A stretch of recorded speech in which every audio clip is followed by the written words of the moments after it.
Muchas gracias. La verdad, siempre recibo esta invitación con dos condiciones. La primera, venir a un suelo y a una tierra tan hermosa como Panamá. Pero la segunda, ver a mis amigos.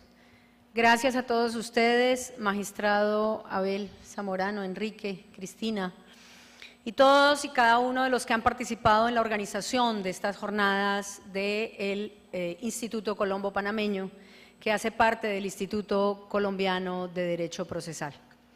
Lo primero que me llegó a la mente cuando el magistrado Abel Zamorano decidió que hablara sobre las destrezas del abogado defensor en audiencias preliminares, significó que en primera instancia pusiera yo una imaginación tan alta frente a elementos que se viven todos los días, pero decidí concretar en aspectos fundamentales.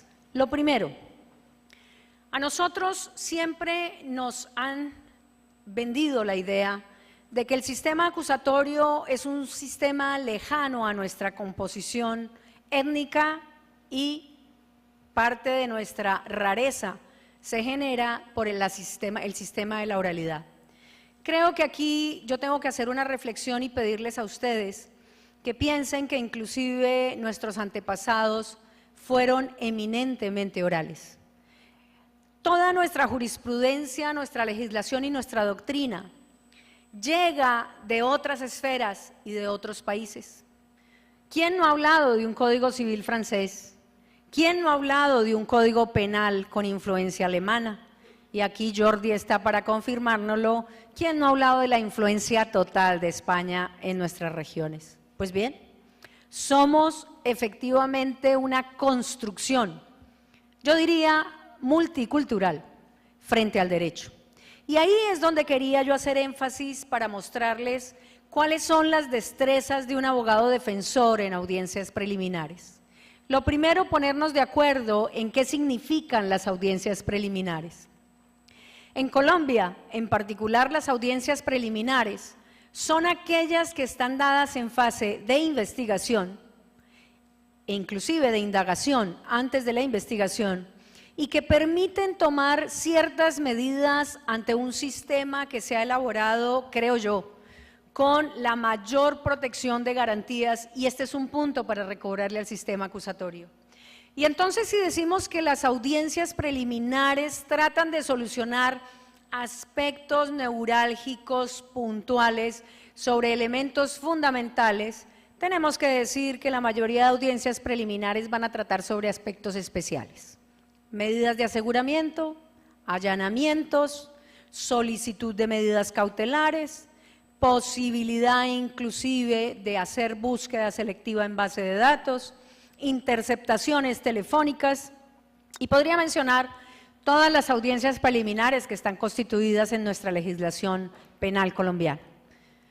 De igual manera vemos que en el Código Penal, Procesal Penal panameño, existen las mismas audiencias preliminares y se ha construido un sistema análogo al sistema colombiano, es decir, tiene que intervenir el juez de control de garantías. Sobre esa base tengo que adicionar un elemento particular que, tratando de hacer esta investigación, encontré, y que ustedes más que yo sabrán frente al caso particular de las famosas audiencias preliminares que denomina el tribunal en la fase intermedia frente a actos complejos. O sea que Panamá, además, tiene un elemento particular que llama su audiencia preliminar en la fase intermedia del proceso penal panameño. Dentro de todo ese contexto, lo primero hay que decir es lo siguiente. Un sistema acusatorio está elaborado entre dos tensiones claramente establecidas.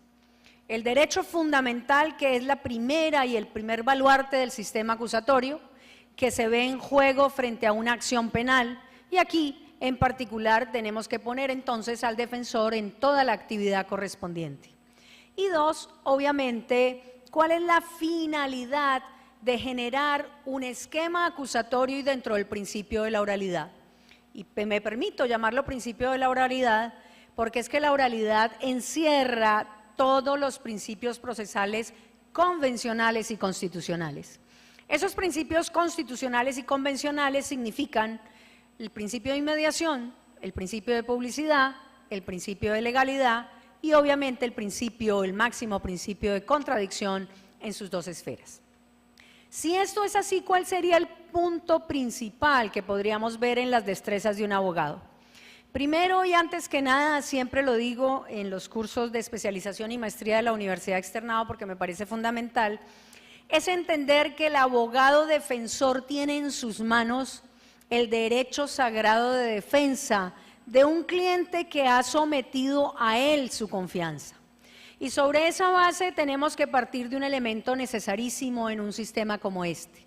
Primero, el entendimiento de que el sistema acusatorio se compone de fases bien delimitadas y de fases iniciales cortas, breves y sumarias que van a resolver aspectos preliminares, como se llaman las audiencias.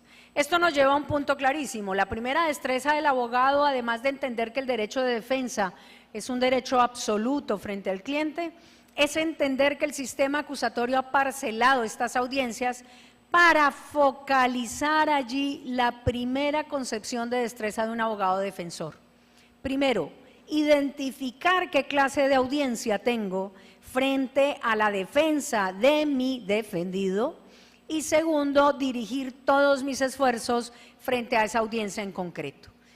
En este caso en particular, la destreza no solamente está en enfocar el aspecto neurálgico de la diligencia. Y les pongo un ejemplo. Si yo estoy en una audiencia en particular de formulación de imputación, el ejercicio de defensa es el más pequeño posible si nos diseñamos la figura del sistema acusatorio. La formulación de acusación es un acto de parte. Como acto de parte, el fiscal tendrá la facultad de notificar ante el juez de control de garantías cuáles son los hechos por los cuales se inicia la investigación contra ese sujeto. Y dos, en esa notificación o en ese acto de parte, pues no hay mayor discusión posible a dos que hemos visto en la práctica en Colombia. La primera, que exista el delito por el cual el fiscal formula la imputación. Por lo tanto, la destreza fundamental del abogado está en no actuar más allá de lo que cada audiencia propone como ejercicio práctico del sistema acusatorio. Ya habrá otras audiencias en donde efectivamente el defensor tendrá que exigirse absolutamente en términos particulares. Lo segundo, la mayoría de audiencias preliminares no tienen efectiva contradicción, y me refiero en particular al ejercicio en sus dos vertientes, contradicción objetiva y contradicción subjetiva desde el punto de vista de la prueba, es decir, no permite en muchos casos ir más allá del punto central de la audiencia. Voy a poner el ejemplo. La audiencia de solicitud de medida de aseguramiento. La audiencia de solicitud de medida de aseguramiento es eso, una audiencia en donde el fiscal dice, tengo los elementos razonables para inferir autoría o participación de este sujeto en determinado comportamiento. Si ese es el punto, el defensor tiene que estar listo y presto a discutir los argumentos de referencia en términos de autoría y participación, pero no a trabajar sobre temas de responsabilidad que no son objeto de esa audiencia. La destreza del defensor también impacta el sistema y esta es una reflexión fundamental que tenemos que ver en particular. Cuando el sistema se desgasta a través del desconocimiento de las partes o de los intervinientes, pasa lo que pasa normalmente en que ustedes han oído inclusive el sistema no sirve. No, el sistema no es el que no sirve son las partes, porque no han entendido cuál es el concepto del sistema. Y en el sistema acusatorio en particular entonces viene la segunda gran destreza y es saber hasta dónde puedo actuar como defensor. Y en tercer lugar, la otra destreza del abogado es ejercer cabalmente el derecho de defensa. Yo esto lo tengo que decir también desde el punto de vista ético y desde el punto de vista profesional. Lo hemos visto lamentablemente en algunos casos en Colombia y creo que vale la pena resaltarlo aquí. Y es el tema de que muchos abogados, no muchos, algunos abogados han optado por sin ni siquiera conocer el caso del cliente y decirle, allánese. Allánese y con eso soluciona un juicio que va a durar mucho tiempo, gana el 50% de rebaja y con eso solucionado el caso. Creo que esa es una consecuencia clara de no tener en entendimiento qué significa ser defensor. Pero independientemente de eso, genera también una condena eventualmente injusta o también puede generar elementos particulares de nulidad frente a la inexistencia de defensa real. Entonces, fíjense que aquí tenemos una gran tensión entre las funciones y destrezas de un abogado defensor y las funciones y la configuración del sistema acusatorio. Para ir resumiendo muy rápidamente, diría yo que tendríamos que tener claro algo particular. Las destrezas son aptitudes del sujeto frente al conocimiento del esquema acusatorio, aptitudes del sujeto frente al conocimiento del derecho, de la jurisprudencia, de la doctrina, pero sobre todo, y este punto es fundamental, al conocimiento de lo que ha hecho su cliente frente a elementos particulares que debe conocer. Y entonces ahí venimos al otro aspecto que me resulta a mí muy llamativo, y es decir, las destrezas no solamente es hablar en público. La oralidad no puede contraerse a un ejercicio de retórica. La oralidad significa garantizar la contradicción, la inmediación, la publicidad y efectivamente la legalidad. Allí es donde está la mayor destreza del abogado. Y aquí entonces viene un punto neurálgico que yo sí quiero destacar. La mayor destreza del abogado, y yo lo digo en la conferencia que está escrita, es actuar como un lince que no permita escapar un solo punto de legalidad de las evidencias que ha recogido la Fiscalía y que por alguna razón o han violentado la cadena de custodia o han vulnerado el principio de legalidad. 2. La destreza de un abogado defensor es actuar sin piedad, y lo digo categóricamente, ante las falencias de la Fiscalía que tiene la obligación de proteger también los derechos del imputado o acusado, si vamos a términos de acusación. La destreza del abogado es conocer exactamente las reformas en el momento preciso e ir de manera clara preparado para una audiencia en concreto. Si a mí me dicen que yo voy para una audiencia de medida de aseguramiento, lo lógico es que me siente a investigar, y lo digo con el mayor de los respetos, yo creo que sucede aquí, sucede en Colombia mucho, que ustedes están preparando una audiencia hoy y a las 3 horas la Corte Suprema de Justicia saca una decisión en contrario sobre el tema de libertad o medida de aseguramiento. Por lo tanto, eso implica que el abogado tiene que tener un compromiso claro con el nivel de audiencia que va a asumir y el conocimiento completo, en la medida de lo posible, sobre el fenómeno que va a ser utilizado en audiencia. Yo quisiera simplemente mencionar, ya que lo mencionaron esta mañana, el tema de los famosos preacuerdos. Cuando se va a una diligencia preliminar de preacuerdos, cuando se va a una audiencia preliminar, por lo menos en Colombia y aquí también, puede ser en sede de imputación. Y sobre esa base, fíjense cómo el preacuerdo termina siendo necesario también para el abogado defensor decirle al fiscal que necesita saber cuáles son los elementos que tiene de conocimiento y convicción para efectivamente saber si preacuerda o no preacuerda. Es un acto de irresponsabilidad simplemente partir de la base de una afirmación de un ente acusador sin verificar siquiera lo que se tiene. Evidentemente, el descubrimiento no es un momento oportuno en la fase de imputación, pero sí lo es en la fase de medida de aseguramiento. Pero si usted quiere preacordar, efectivamente tiene que pedirle los elementos para saber a qué y hacer esa proyección en vista de los elementos descubiertos de si su cliente inclusive puede hallar realmente un beneficio frente a lo que está evidenciando el defensor. Allí entonces también vamos a ver que otra de las destrezas del abogado defensor es poder ejercer un contradictorio activo y eficaz en las audiencias que se lo permiten.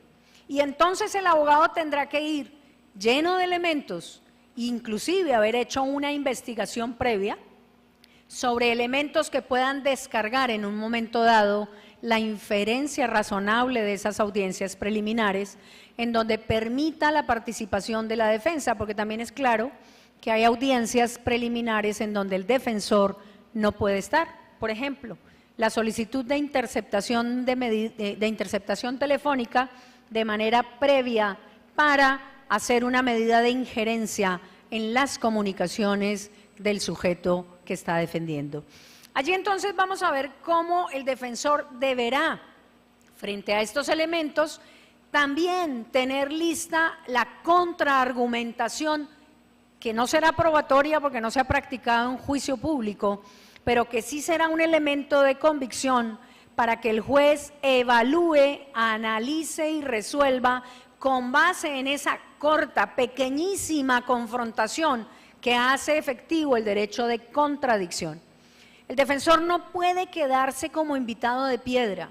Incluso les comento, la Corte Constitucional y la Corte Suprema de Justicia en Colombia ha llegado a un punto bien interesante, entre otras reciente, que es a decretar nulidades de adelantamientos de procesos en donde el defensor desconocía completamente las técnicas y el sistema adversarial, o como lo llamamos nosotros, acusatorio a la colombiana. Y tiene razón, porque cuando nosotros estamos trabajando sobre la base de un derecho en donde se afectan derechos fundamentales de un individuo y pongo en las manos de quien se supone que sabe que es el abogado, pues no hay duda que una de las grandes responsabilidades que hoy en día se están viendo en Colombia y que ya obtuvo la primera compulsación de copias para un abogado es la necesidad de capacitarse en el sistema. Es la necesidad de que el sujeto que está defendiendo a otro y que pone en sus manos su vida, su libertad y su integridad, termina necesariamente subrogado a lo que el abogado le dice. Entonces, si yo tengo, y perdónenme que se lo diga así, como defensor, ese poder sobre mi cliente, lo más importante es tener la capacidad y el conocimiento para hacerlo. No hay duda, la técnica de comunicación también es un elemento fundamental. Pero además, una gran destreza del abogado defensor es saber comunicar de la manera más precisa, de la manera más concreta y de la manera más clara posible. Cuando ustedes ven cómo comunica un defensor, el juez también va a acelerar el raciocinio sobre el planteamiento del defensor, porque va a poder captar de manera mucho más clara qué es lo que intenta ese defensor.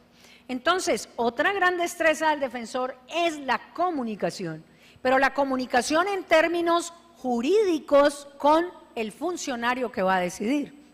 Obviamente, en términos jurídicos apropiados y en términos de poder razonar y discutir, y también tener listos los argumentos para ejercer los recursos, que son otra fase del derecho del debido proceso y la segunda instancia como característica esencial. Creemos entonces que estas destrezas deben ser objeto de profundización por la mayoría de los litigantes, que no tienen por qué estar lejos tampoco del fiscal, y obviamente pues yo he ocupado los dos cargos, he estado al lado de allá, al lado de acá, y sobre esos elementos creo que cualquiera de estas actividades deben ser necesarias para un fiscal o para un defensor. Pero como el magistrado Zamorano quiere que les siga hablando del defensor, les vamos a seguir hablando del defensor sobre un elemento que yo considero es vital, lo recomiendo, pero además también les da la seguridad de empezar como defensa a generar una serie de elementos del caso que pueda llevar a una mejor estrategia de defensa. Y es la famosa elaboración de la teoría del caso. La famosa elaboración de la teoría del caso nos permite como defensa entender los hechos jurídicamente relevantes, entender cuál es la posición de la Fiscalía y sobreponer mi tesis jurídica, y además también comprender cuáles van a ser esos elementos probatorios que van a permitir el ensamblaje frente a esa teoría del caso.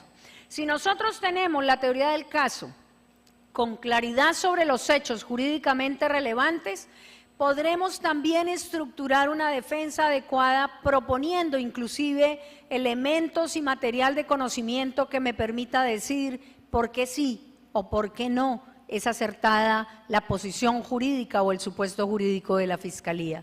Recordemos siempre que la defensa está en un plano, entre otras, de exigibilidad sobre su cliente que permite llevar a la exigencia de que casi que no se pueda equivocar, porque equivocarse sobre el caso de un cliente es equivocarse sobre su futuro, sobre su libertad, sobre su dignidad y sobre su intimidad. Elementos que terminan siendo neurálgicos en el planteamiento y en el acercamiento de una defensa penal. Aquí yo creo que no simplemente está en juego lo que puede estar en otras áreas del derecho, que son efectivamente el patrimonio, que aunque importante, no es tan relevante como la libertad. Cuando se afecta a una persona desde el punto de vista de una mala defensa, ustedes comprometen no solo a la persona, a la familia y efectivamente a todo el núcleo social que representa esa persona. Creo que las destrezas del abogado no son cualidades de envidiar, son cualidades de asumir, porque cuando nos dedicamos a la profesión del derecho y sobre todo al derecho penal, tenemos un compromiso con la verdad, con la justicia, pero sobre todo con un sistema en donde podemos ser actores relevantes frente a esa actividad que puede desempeñar el juez. Y en muchas ocasiones el juez falla, y aquí lo voy a hacer como pleonasmo, falla en su dictamen. Pero también puede ser responsabilidad del defensor, porque no supo argumentar en el momento correspondiente cómo debería entender el caso, cómo debería generar la hipótesis y cómo debería efectivamente trabajar ese juez con los elementos que se dieron. Recordemos que en el sistema acusatorio, y quizás esta mañana lo mencionaban, hay dos actores principales, Fiscalía y Defensa. Si bien es cierto, tenemos otros sujetos que son intervinientes, aquí se hace, y perdónenme la expresión para la comparación, como en el famoso juego de cartas. La Fiscalía planta su juego, la Defensa contradice esas cartas con sus propias cartas. Pero además, el juez no conoce el proceso ni conoce los hechos hasta tanto no se practique el juicio público en audiencia pública. Por lo tanto, figuras como los preacuerdos, el allanamiento, el tema de reducción de pena en particular, son tan particulares, porque es que ustedes efectivamente tienen que mostrarle al juez por qué razón debe o no fallar. Voy a tocar un tema que está de moda en Colombia, lamentablemente. Es el caso del fiscal Moreno, creo que ha recorrido el mundo. El caso del fiscal Moreno es el jefe de Fiscalía Anticorrupción de la Fiscalía actual, que fue capturado por corrupción. El fiscal anticorrupción que fue capturado por corrupción va a la audiencia de imputación y le dice al magistrado: señor magistrado, me allano, acepto los cargos y los acepto porque la presión mediática me está obligando. Acepto el delito de concusión y acepto el delito de, no me acuerdo ahorita cuál era el otro delito que tenía, pero tenía dos delitos. Le dice el magistrado: ¿usted lo está aceptando sencillamente por la presión mediática? Sí. Eso no es libre y voluntario, por lo tanto el magistrado no aceptó el allanamiento. Además de que perdió la rebaja del 50%, también el abogado le renunció porque efectivamente no había seguido las reglas. ¿Pero qué les quiero contar yo con esta anécdota? Sencillamente que con esta anécdota les estoy poniendo yo en la balanza un elemento bien especial. Y es que el juez no puede, así el sujeto diga soy culpable, soy culpable, soy culpable, aceptar si no hay los elementos correspondientes. ¿De quién es la obligación de mostrar que esos elementos no se dan? De la defensa. Si estamos en un caso como un tema de allanamiento que era tan claro, y el magistrado, con toda la razón, un gran magistrado que tenemos en Colombia, que es el doctor Fernando Pareja, decidió no aceptarlo, pues con mayor razón cuando hay discusión. Allí entonces vamos a ver cómo la defensa debe mostrar, y es otra destreza que tiene que prepararse, y ojo con esto. El defensor, puede que algunos defensores nazcan como defensores, pero el defensor se hace. Y el defensor se hace a punta de constancia, conocimiento y preparación. El sistema acusatorio inclusive ha fallado no porque sea malo, sino porque exige. El sistema acusatorio inclusive ha fallado porque usted tiene que llegar preparado a las audiencias y no lo hace. La visión entonces debe ser clara, organizada y efectivamente contundente. Vale más un renglón de razonamiento que 60 páginas de oratoria. Y creo que para mí una verdadera destreza del abogado es saber decirlo de manera sencilla, de manera clara, pero contundente, teniendo los elementos jurídicos para hacerlo. La argumentación, que es otra destreza, debe ser lógica, coherente y pertinente. La argumentación en estas audiencias preliminares debe versar sobre el objeto. Debe uno focalizar cuál es el objeto de la audiencia preliminar. Porque si uno no focaliza, pasaría como aquella persona que efectivamente nos habla de todo, pero a la hora de la verdad no concreta absolutamente nada. Diríamos que aquí hay un elemento también particular frente a las destrezas del defensor y que tiene que desarrollar el defensor, y es estar alerta a las fallas de la fiscalía. No es que se vuelva un inquisidor con la fiscalía, pero si es un sistema de partes, la parte tiene que estar de acuerdo en que debe saltar en el momento en que la fiscalía se equivoca. Y eso debe ser cobrado con creces en el buen sentido de la palabra. La fiscalía no podrá nunca equivocarse en las medidas que necesitan orden previa de juez, porque cuando falla, involucra la violación de un derecho. ¿Quién debe estar atento a eso? La defensa. De igual manera, debe estar también consciente de las fortalezas y debilidades de su caso. Si nosotros no hacemos y elaboramos esa teoría del caso, las fortalezas y debilidades son muy difíciles de encontrar y no nos pueden sorprender. El defensor debe tener claro, para inclusive saber negociar, cuáles son las fortalezas de su cliente y cuáles son las debilidades. No debe nunca en la vida aceptar ni imputaciones, ni allanamientos ni preacuerdos con base en pálpitos o con base en que yo le creo al fiscal. Sobre esa base entonces también hay un elemento fundamental en una gran destreza de la defensa, y es la capacidad de improvisar.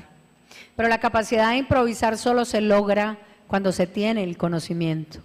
La improvisación no es fácil cuando no conozco el área. Y por lo tanto, y finalizando para no sobrepasar el término que me han dado, quiero decirles, la destreza de un abogado en un sistema acusatorio debe ejercerse con ética, con responsabilidad, con conocimiento, pero sobre todo con preparación. La vida de una persona depende de un defensor, y la vida, la familia y su entorno están pendientes de que ese defensor realice adecuadamente esa función. Si hubiera más sentencias compulsadas para que investiguen defensores que no realizan su labor, y lo digo, yo hoy en día soy defensor en Colombia, fui mucho tiempo fiscal, sería mucho mejor. Muchas gracias.